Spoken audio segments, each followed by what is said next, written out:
I Will Make You Proud by Where Does She Go? Hermione, May 2006. The pub was crawling with hours by lunchtime. The bar had been emptied, the room swept thoroughly, and Garrus Flint had been taken in for questioning. He would be required to give a memory that could be stored and then pored over by the best investigative hours they had, looking for clues as to how Draco Malfoy, undesirable number 1, had managed to walk into a pub in the middle of a wizarding village, rent a room, and kill himself in it without anyone noticing. Every horror in Britain had been on high alert for Malfoy for several years, and he wasn't exactly unremarkable. Someone who could easily pass under the radar. He was excessively tall, at least 6'3", athletic and broad, to say nothing for the shock of blonde hair that immediately marked him as a Malfoy. He could not move around unnoticed. There was discussion as to whether he'd been polyjuicing himself. Hermione thought that this was quite plausible. However, it begged the question as to where he would get the ingredients from whilst on the run.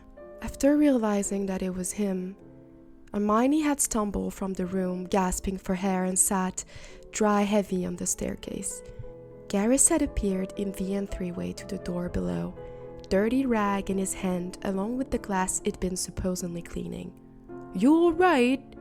he asked, clearly alarmed by her grey complexion. Hermione had felt like she could faint. It was one thing to see dead bodies. She did it all the time. It was another to see someone you had known since you were 11, their face frozen into a mask of agonized despair. Bloodless lips, pulled over white teeth, eyes bulging, the whites filled with blood. The raw burns on his slender neck had made her want to weep. It had been such a confronting death, not a peaceful one. She wondered if he had changed his mind after he had pushed the chair away, if he had fought, kicked his legs, tried to reach out to the chair to find purchase. But she had noticed that his nails had been neatly clipped into smooth, straight lines. There was no evidence that he had tried to get his fingers under the rope.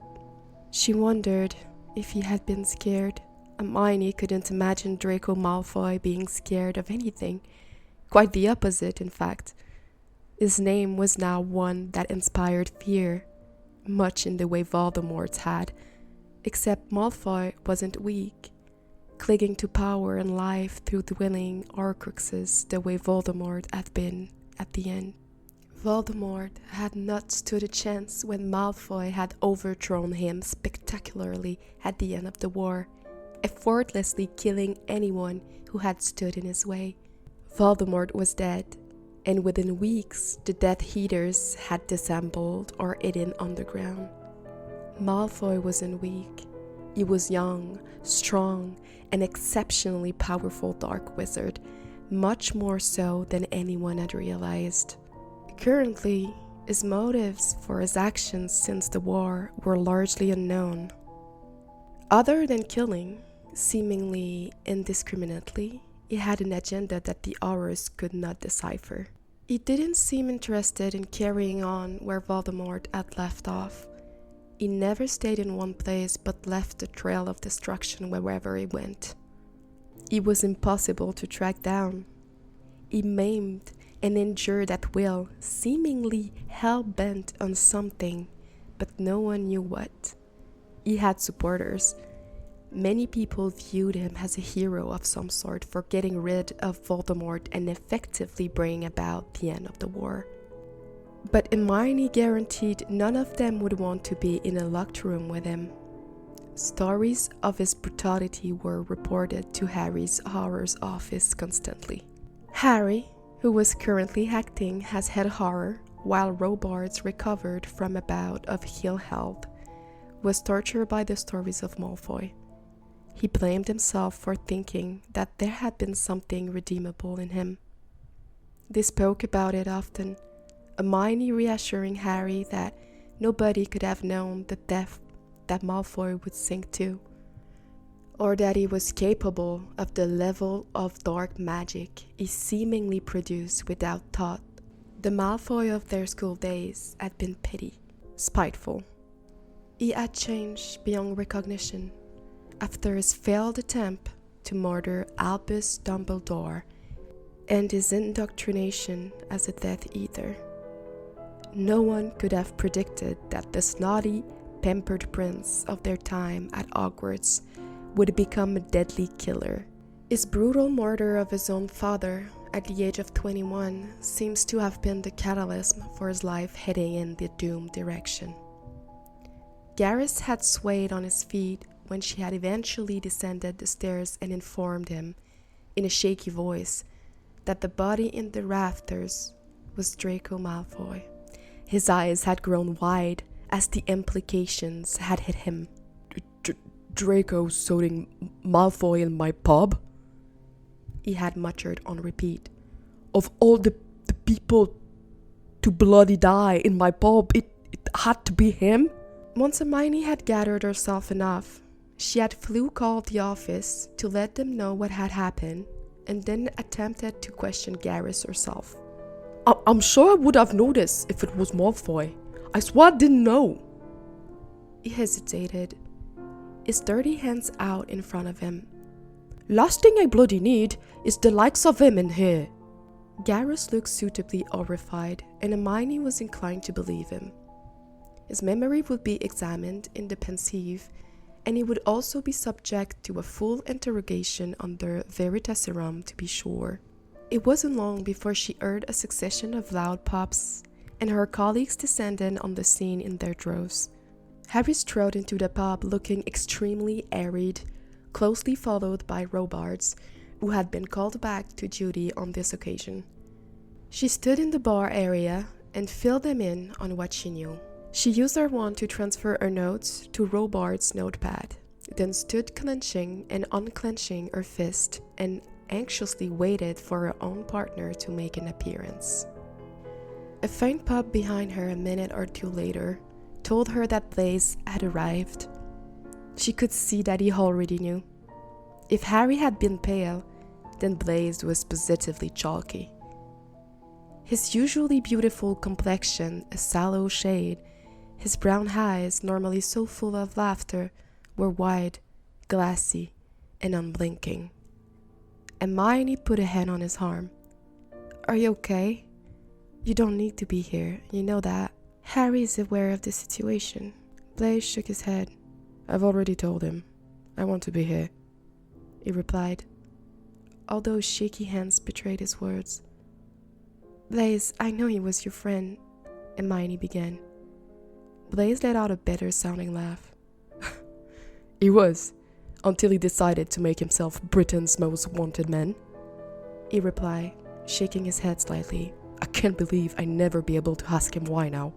I'm so desperately wanted to catch him, to talk to him. I can't actually believe he's dead. Blaise looked utterly exhausted. Hermione knew this would be a hard day for him. She put a hand on his arm and gave him a gentle squeeze. Katie Bell came stopping down the rickety stairs. They're cutting him down now, she said, her voice low and reverent. She was aware of how distressing this might be for Blaise.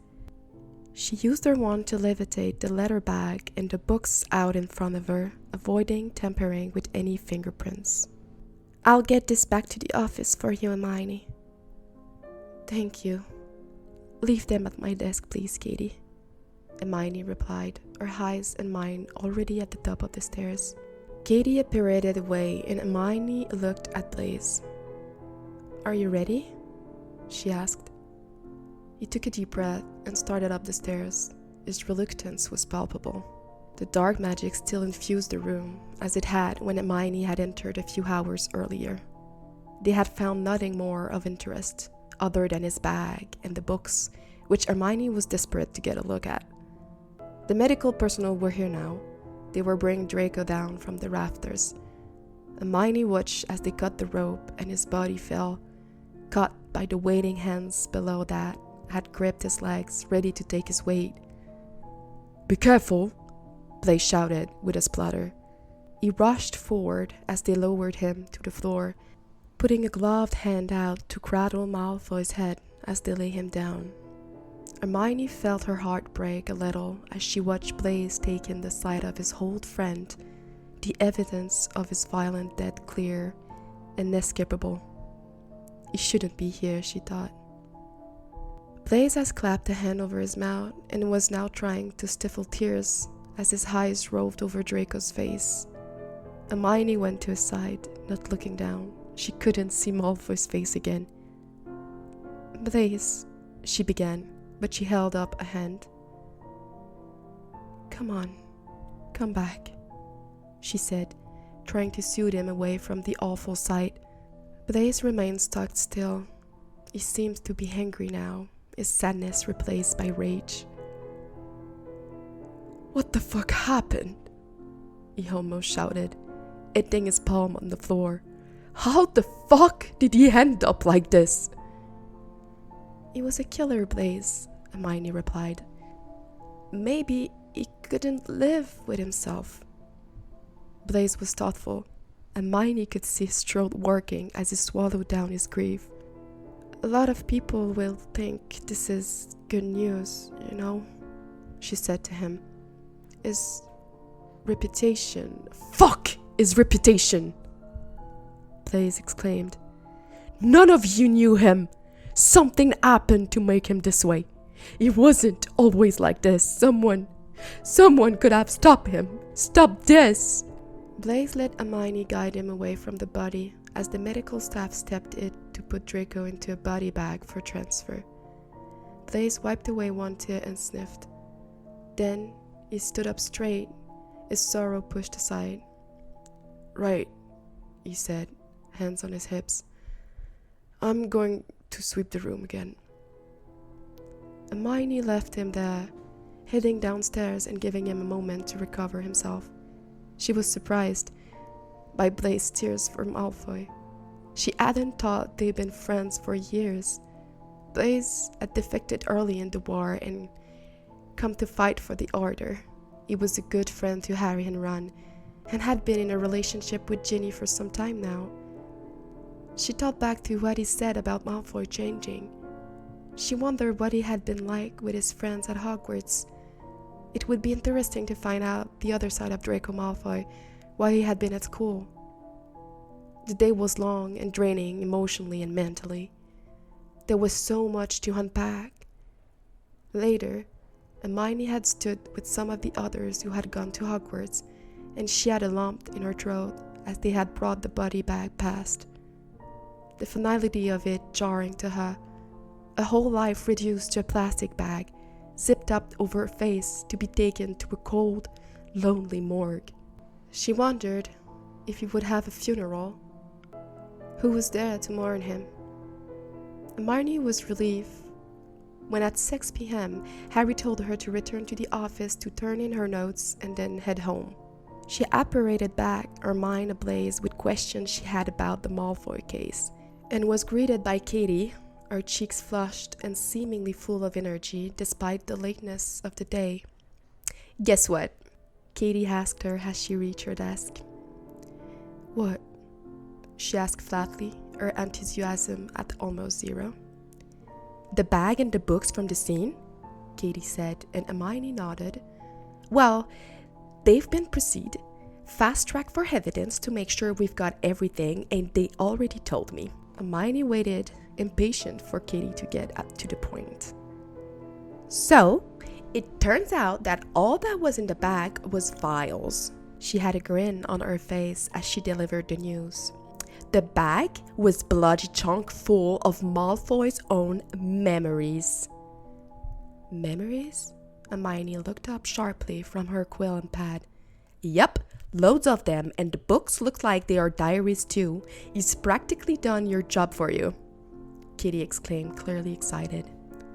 Hermione was confused. Just a bag of memory files? Where was he overnight stuff? All of his other belongings? No idea, Katie replied. But they have said they can all be released into evidence now they've been checked. They should be on your desk by tomorrow lunchtime at the latest. Hermione nodded. A bag of Draco Malfoy's memory. Her eyes widened. These could have the answers to so many questions she had. She was desperate to start looking into the case, but knew she needed to get home to eat and rest before she fainted. As she lay down that night, her mind was haunted by Draco Malfoy's cold, dead face. She thought she would not close her eyes without seeing it for a long time. She couldn't wait for the next day, for the chance to search his memories and maybe finally get some insight to the enigma that had been Draco Malfoy. You've just listened to I Will Make You Proud by Where Does She Go? A presentation by Bed Under the Sea Studio.